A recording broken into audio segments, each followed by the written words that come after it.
Бүс орон нутгийн хөгжүүлэлт миний оролцоо. Би энэ нутгийн тоосон дэмжиж нарны илчээр ухаан сэргэлтээ хэдий 16 жил өнгөрчээ. Хэдий нас би хөгж амьдралын олон зам миний өмнө ягсан сэтгэл минь энэ лэрдаар өглөө хөгцөн зүйлэн зал. Та нэг агшин өмнө уул тойрон бичсэн мас бүрэг амгалан тавиг өдөө нүцгэнүүлдэг. Баруун урсан бол миний амьсгал миний дээр. Гэхдээ би үнийг зөвхөн тусламжаараа бас ирээдүгээр нь ялгах гэдэг. Харин тэр ирээдүг үеийнхээ найз нөхдөдтэй гар барилсан хамтран бүтээгдэж байгаа. Ихэнх хүмүүс бүс орон нутгийн хөгжлийг ажиллаж дуустал үйлчилгээ зэрэг улиг бас уламжлалт салбараар төсөлдөг. Энэ нь буруу биш бид илүү гүн гүнзгий оновчтой шинжлэх орчин үеийн технологийн хөгжил хөл нийлүүлсэн урт хугацааны хөгжлийн замыг харах ёстой.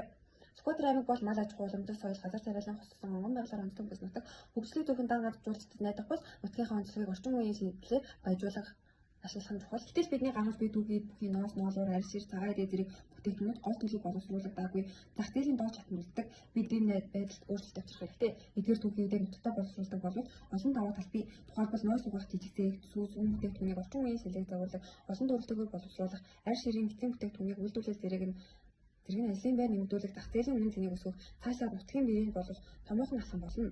Морь бол бидний бахархал төлөвлөлтийг уламжлалт спорт эдийн засгийг болгох юм гэж би даван сургууль зөвхөн уралдааны төрөлхтөн удаан хугацааг нэмэлт зэгцээ сайжруулах судалгаа хангалттай төлөвлөгөө ирлээ. Үйлдвэр усаа сайжруулах судалгаа үргэлжлэн төв бүс нутгийн адуун нөхцөл нь уралдаан зэргээр аялал соёл мал аж ахуй уран салбарыг холбосон интеграцлсан хөгжил бий болгож чадах билээ. Мөн салхибол бидний амьсгалах агааг ич хүчний ундрах сэргээдэг эрчим хүчийг ашиглан Сквотер аймгийн өөрийн хүнсний хангамжийг нэмэгдүүлж цаашлаад ирээн зэрэг хэлийн зах зээл гарах боломжтой аймгийн уур амьсгал тогтолцсон сэрүүн бүсэд ажиллах боломжтой ухаалаг хүлэмжийн зах зээл байгуулах нарны эрчим хүчээр ажилладаг услахааны ухаалаг системтэй орон нутгийн залуусыг сургаж залуус ажлын байр орлого бий болгох мөн хүнсний ногоо болон жимсгэн тарих дотоодын хэрэгцээ хангах экспортлох болон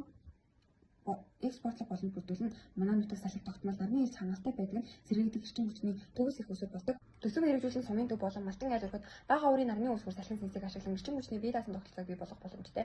Захиргааны айлбар захин боловсрол эрүүл мэндийн мэдээлэл үйлдвэрлэл холболтод ойртон энэ нь зүгээр нэг захиргаан биш хөгжилд хүргэх гэрэл мөн боломжийг дэвш хүртэх систем юм. Орон нутгийн хөгжлийг залуу үе боловсон хүчингүйгээр төсөөлөх аргагүй. Сайн боловсон хүчин бэлтгэхийн тулд боловсролын чанарыг нэн тэргүүнд эрхэмлэх хэрэгтэй. Хотод суралцж буй хүүхдүүд AI ашиглан хичээлээ хийж байхад манай аймгийн зарим сум багийн хүүхдүүд интернетээр хуваалцаж холын зан ангид орж чадлагүй байгаа нь үнэхээр сэтгэл хөдлөлдөг. Иймд бид боловсролын салбар шин санаачлах хэрэгжүүлэх хэрэгтэй. Жишээ нь орон нутгийн хүүхдүүдэд зориулсан сургалтын платформ, багшийн ачааллыг бууруулах, онлайн хичээл, хиймэл оюун ухаан суурилсан татлагын систем бий болгох боломж бий. Цөөн хүн амтай гадаг нутагт бол энэ хамгийн хямд хүртээмжтэй шийдэл. Мөн залуу үеийнхнийг ажиллах ажлын байр боломжийг бүтээх зорилгоор IT дижитал бизнесийн чиглэлээр мэргэсэн залуусыг тэтгэн урамшуулж нутагтаа чөлөөт бүс бий болгон хот хөдөө төвлөрөл үүсгэхгүйгээр залуусын орлого олох бизнес эрхлэх боломжийг интернетээр дамжуулан бүрдүүлэн ап хөгжүүлэлт онлайн сургалт контент бүтээгдэх гэх мэт ажлын шинэ хэлбэрүүдийг бий болгосноор залуус нутагтаа үлдэж эндээс дэлхийн хөгжилд холбогдох боломжтой болно. Нөгөө тэгвэр залуус бид орон нутагт сууршвал хог хаягдлын асуудал хөндөгдөн. Иймд хог хаягдал дахин боловсруулах хоггүй сум хөтөлбөр санаасан хаягдлыг ангин ялах тэгвэл органик бордоо үйлдвэрлэл дахин боловсруулах жижиг цэхүүдийг үе шаттайгаар нэвтрүүлэн хог хаягдлыг эрчим хүч барилгын материал бордоо болгох замаар эдийн засгийн эрэлтэнд оруулах боломжтой. Энэ нь дан ганц орон нутгийн хөгжил бус улс орны эдийн засагт хувь нэмэр оруулах боломж юм. Хөгжил гэдэг нь гаднаас ирэх бэлэн зүйл биш. Бидний хүсэл тэмүүлэл бодит алхам бүтээл санаа юм. Би нутаг орны хайрладаг учраас түүнд хэрэгтэй шийдлийг олж харах мөн хийхийг хүсдэг. Ажил үйлдэл бол өнгөц боломж, харин малын үйлдвэрлэл сайжруулах, сэргээгдэх эрчим хүч, газар тариалангийн салбарыг хөгжүүлэх, боловсруулалт хийх, дижитал ирээдүйрөө урьдчилах нь үнэн бодит хөгжил юм. Хүн бүр төрсөн нутаг орны хайрлан хамгаалдаг. Хайрлан гэдэг нь зөвхөн дурсан санах бас хийж бүтээх үйлдэл юм. Орон нутгийн хөгжил бол бидний ирээдүйн амьдрах орчин мөн бахархал юм. Хүн бүр төрсөн нутаг орны хайрлан хамгаалдаг. Хайрлан гэдэг нь зөвхөн дурсан санах бас хийж бүтээх үйлдэл юм.